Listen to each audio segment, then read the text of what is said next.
हिंदू धर्म में स्त्री को दुर्गा, लक्ष्मी, सरस्वती कहा जाता है। और ये कितनी दुख की बात है, 10-11 साल की उम्र की बच्चियों का विवाह अपने से अधेड़ उम्र के आदमियों से कर दिया जाता है। नमस्कार दोस्तों, कल्पना कीजिए 19वीं सदी का भारत। एक औरत सुबह सुबह घर से निकलती है स्कूल जाने के लिए, लेकिन लोग उस पर गोबर, कीचड़, पत्थर फेंकते हैं, गालियां देते हैं, अपमान करते हैं, लेकिन औरत रुकती नहीं, वो चलती रहती है। उसे पता है रुकना कोई ऑप्शन नहीं, अगर वो रुकी तो लाखों लड़कियों का भविष्य रुक जाएगा। ये कोई फिल्म की कहानी नहीं, ये हकीकत थी सावित्रीबाई फुले की, भारत की पहली महिला शिक्षिका, जिन्होंने बाल विवाह, सती प्रथा, छुआछूत और विधवा प्रथा के खिलाफ आवाज़ उठाई, जिन्होंने 1848 में भारत का पहला लड़कियों का स्कूल खोला, जब लड़कियों को पढ़ाना पाप माना जाता था। तो चलिए हर बार की तरह इस कहानी को भी शुरू से शुरुआत करते हैं।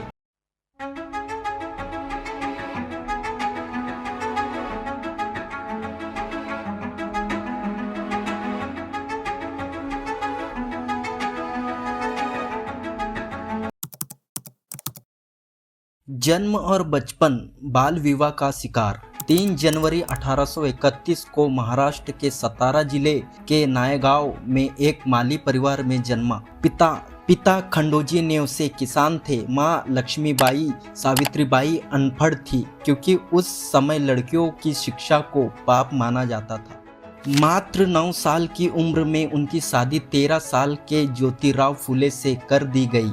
लेकिन यहाँ ट्विस्ट आता है, ज्योतिराव खुद पढ़े लिखे थे। उन्होंने अपनी पत्नी को पढ़ाना शुरू किया, घर पर सरल किताबों से। मेरी पत्नी सावित्री मेरी पहली शिष्या है। अब वो तुम्हें पढ़ाने में मेरी मदद करेंगे। हम इस तरह ज्ञान फैलाएंगे, क्योंकि ज्ञान ही वो दौलत है जिसे आपस में बांटना बहुत जरूरी है।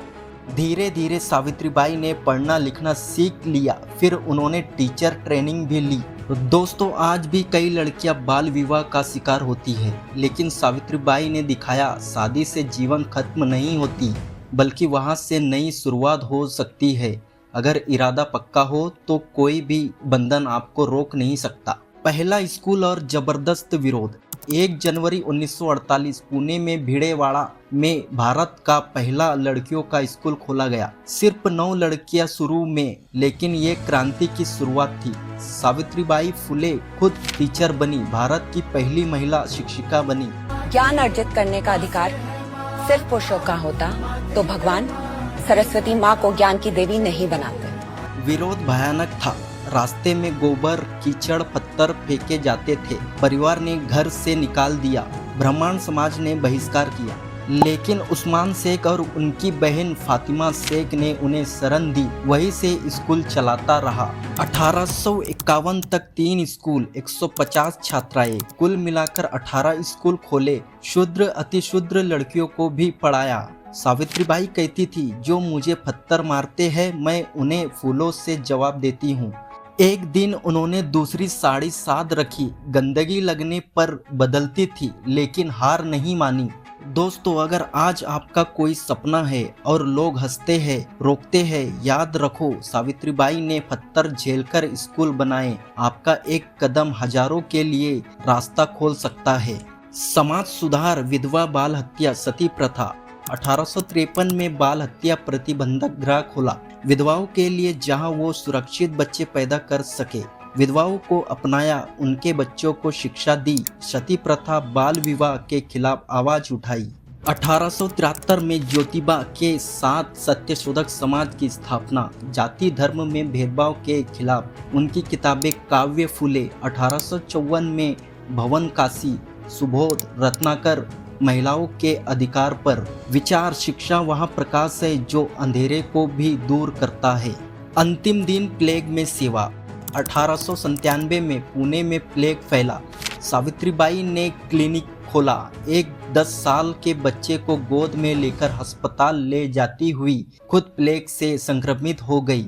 10 मार्च 1897 को 66 साल की उम्र में निधन, लेकिन उनकी विरासत आज भी जिंदा है। प्रेरक विचार और विरासत।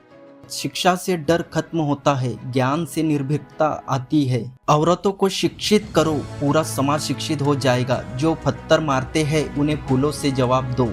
दोस्तों, सावित्रीबाई की जिंदगी हमें सिखाती है, शिक्षा लो, लड़ो, बदलाव लाओ। आज भी लड़कियां पीछे है, जातिवाद है, असमानता है, लेकिन अगर हम उनके रास्ते पर चले, पढ़े, सोचे, लड़े तो भारत सच में बदल सकता है। आपका एक छोटा सा कदम भी क्रांति बन सकता है। कमेंट में बताओ सावित्रीबाई का कौन सा विचार आपको सबसे ज्यादा मोटिवेट करता है। तो मिलते हैं अगली डॉक्यूमेंट्री वीडियो में। जय हिंद, जय भारत।